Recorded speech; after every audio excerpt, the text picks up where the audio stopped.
Some of the things I'm going to talk about today might initially sound impossible, but I would ask you to suspend your disbelief and remember, in the words of the author Paulo Coelho, people never learn by being told. They have to find out for themselves.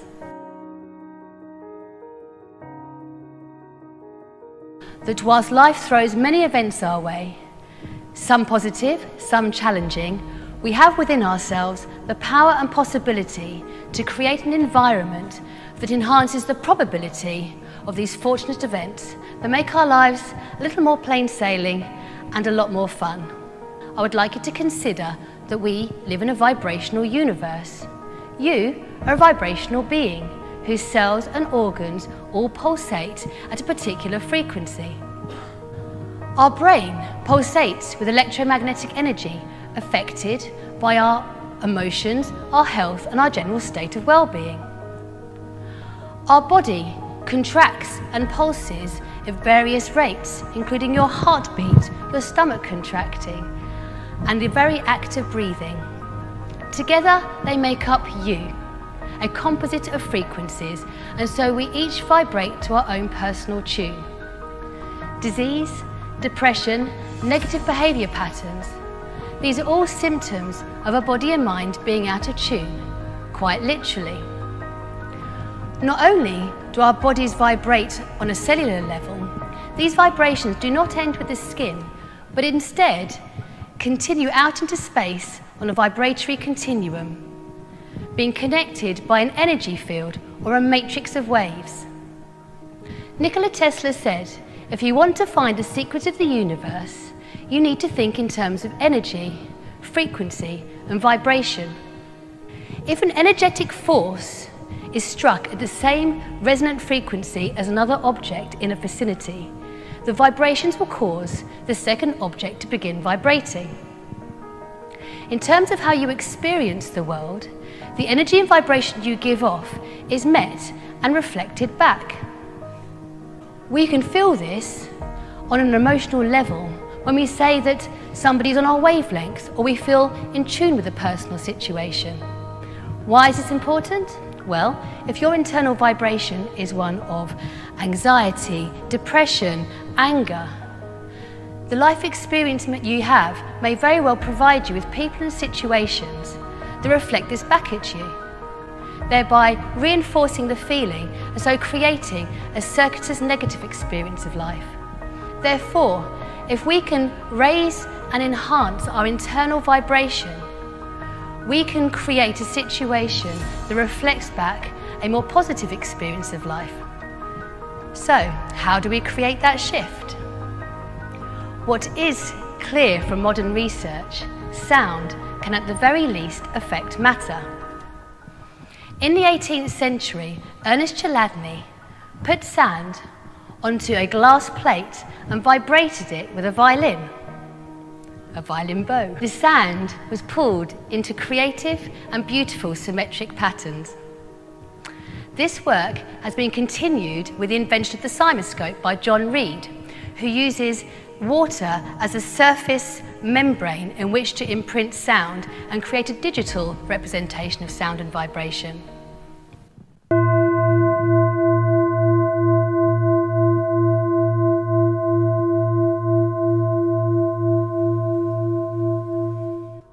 Through the study of microcymatics and sonocytology, we are now able to hear the difference between a healthy and unhealthy cell.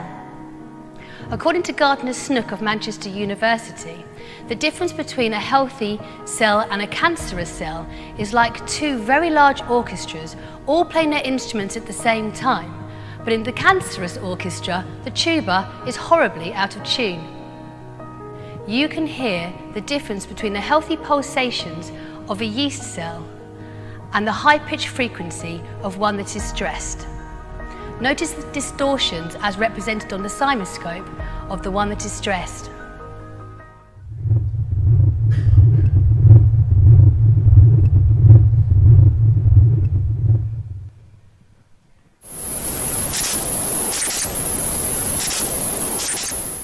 Through the latest experiments using microcymatics, it has been suggested that through the principle of entrainment, whereby a more powerful frequency causes a weaker frequency to synchronize with it, we can excite the membrane of a cell into coherent geometrical patterns.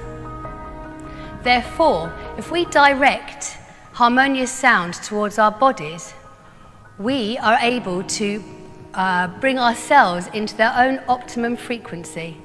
Not only do we vibrate on a cellular level, our consciousness, our thoughts and emotions all have their own energetic imprint.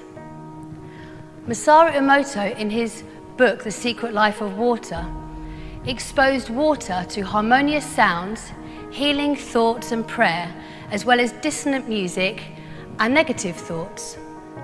He then froze the water and took photographs of the water crystals. The water that had been exposed to the harmonious sounds and healing thoughts and prayer created beautiful and geometric water crystals, and those that didn't were misshapen or not present at all.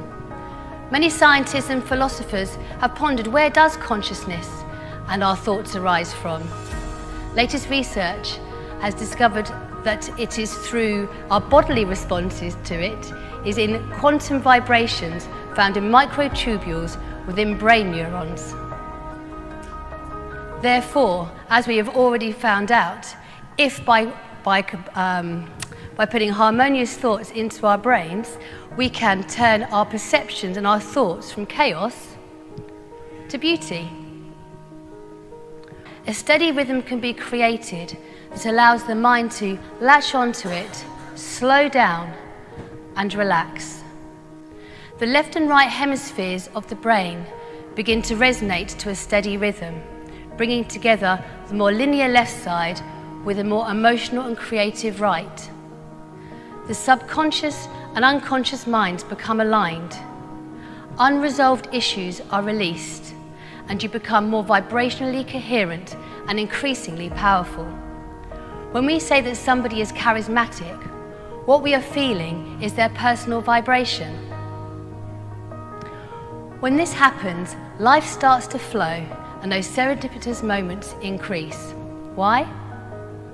Einstein quoted as saying, "We cannot solve problems using the same kind of thinking we had when we created them. By creating a more coherent and harmonizing on our bodies and our thoughts, we can change our thoughts and change the way we perceive the world. We start to see the world through a truthful lens, being curious of the opportunities presented to us. We respond creatively to situations, taking action that perhaps others might not, and perhaps we have not done in the past. It is at this moment, those serendipitous moments that seem so random and elusive, start to become more frequent and expected. Because not only are we tuned into a more enjoyable radio station, we become less passive and more active at steering our course, whereby we can live a life more expansive and increasingly joy-filled.